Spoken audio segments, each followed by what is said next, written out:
గిదే డిమాండ్లు రైతులది కూడా పరిగణిస్తే గల కొనుగోలు కేంద్రాలు మంచిగా పెట్టి గిట్టుబాటు ధరకు గల పంటలు కొంటే ఎంత బాగుంటుంది.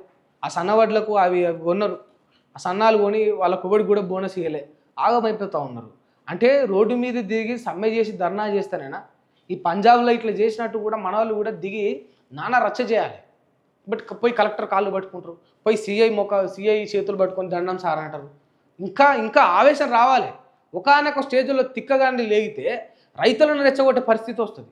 వాళ్ళని రెచ్చగొట్టిన తర్వాత ఇక మీకు కడిపెండి సస్తారు ఇక చెప్తా ఉన్నా. అటువంటి పరిస్థితి వాళ్ళకి తీసుకురావద్దు. అందరూ అంటే ఇప్పుడు ఎవరికి ఏది కావాలన్నా రోడ్డెక్కి ధర్నా చేస్తారు. రైతులు మాత్రం పోయి కలెక్టర్ ఆఫీస్ చుట్టూ వాళ్ళ చుట్టూ వీళ్ళ చుట్టూ పట్టుకొని వాళ్ళ కాళ్ళు మొక్కలు వాళ్ళ బాధ చెప్పుకోవాలి. ఎందుకు రైతు ఆవేశపరుడు కాదు, రైతు కొట్లాట చేసేవాడు కాదని మీరు అనుకుంటారు. ఆ దున్నిన నాగలు తీసి ఒక్కసారి ఇక మరి ఇక పైకి లేపితే ఇక గుండెలు అదురుతాయి మీ.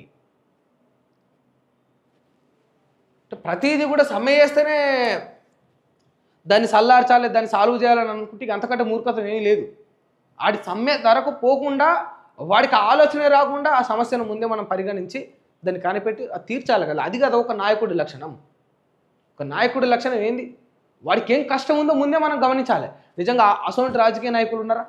ఒక ప్రజల ఒక సామాన్యుడి యొక్క కష్టాన్ని గ్రహించి, ఒక రంగం వారి కష్టాన్ని గ్రహించి ముందే వారి కష్టాన్ని అడ్వాన్స్గా తీర్చేవాడు ఎవడున్నాడు చెప్పుండ్రు?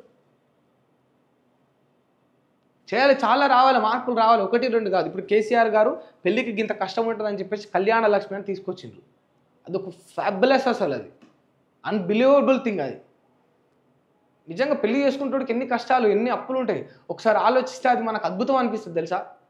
పెళ్లి చేసుకునేటోడికి సాయం చేయాలనే ఆలోచన గవర్నమెంట్ ఎట్లా చేసింది? కేసీఆర్ ఉన్నాడా, పోయిండా, అప్పులు చేసిండా, కాళేశ్వరంలో అవినీతి జరిగింది, అంత ఒక అంశం.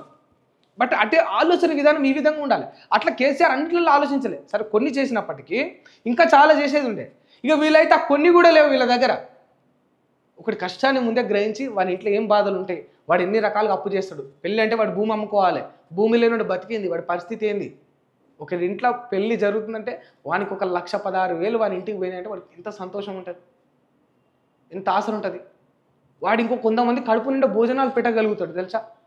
భోజనాలు చాలామందికి అంటే వచ్చే ప్రతి చుట్టానికి భోజనాలు పెట్టలేక అందరినీ పిలవలేని పరిస్థితులలో కూడా చాలామంది ఉన్నారు తెలుసా. అటువంటి వాళ్ళకి ఆ ₹1,00,000 ఎంత ఆశ అయితే కళ్యాణ లక్ష్మి అట్లా నేనేమంటున్నా, కష్టం రాకముందే వాళ్ళు ఏం కష్టాన్ని ఎదుర్కొంటారో వాళ్ళు రంగంలోకి ధర్నాలు ఇవన్నీ చేపట్టే ముందుకు వాళ్ళకి ఆలోచన రాకముందుకే ఆ సమస్యను తీర్చాలి మనం. సోలార్ విద్యుత్ గమ్యం తగ్గించవద్దు, కేంద్ర మంత్రి జోషికి డిప్యూటీ సీఎం బట్టి విజ్ఞప్తి. సోలార్ విద్యుత్ రంగానికి కేంద్రం తీసుకొచ్చిన తాజా విధానాలపై రాష్ట్రానికి అందాల్సిన ప్రాజెక్టు మంజూరులపై బట్టి చర్చలు జరిపారు. కేంద్రం మొట్టమొదటి తెలంగాణకు 4,000 మెగావాట్ల సోలార్ విద్యుత్తు ఉత్పత్తికి మంజూరు చేసిన ప్రణాళిక ఇప్పుడు 1000 మెగావాట్లకు పరిమితం చేసినట్లు సమాచారం అందిందని బట్టి పేర్కొన్నారు. పేద రాష్ట్రం కదా, ఎవరు కూడా ఇవ్వాలనుకోరు. పేద రాష్ట్రానికి ఎందుకు ఇవ్వాలనుకుంటారు? అమ్మ 4,000 ఇస్తే వాడు ఏం చేస్తాడో, వాడు ఎట్లా చేస్తాడో, వాడు ఎట్లా కడతాడో, పేద రాష్ట్రానికి ఎందుకు అని 1000 మెగావాట్లు సరిపోతాయి అనుకున్నట్టు. ఇదే మొత్తం పడగొట్టి నాశనం చేసి మళ్ళా ఇక తెలంగాణను తీసుకొని బంగ్లాదేశ్లో పాకిస్తాన్లో కలుపుకుంటున్నారు.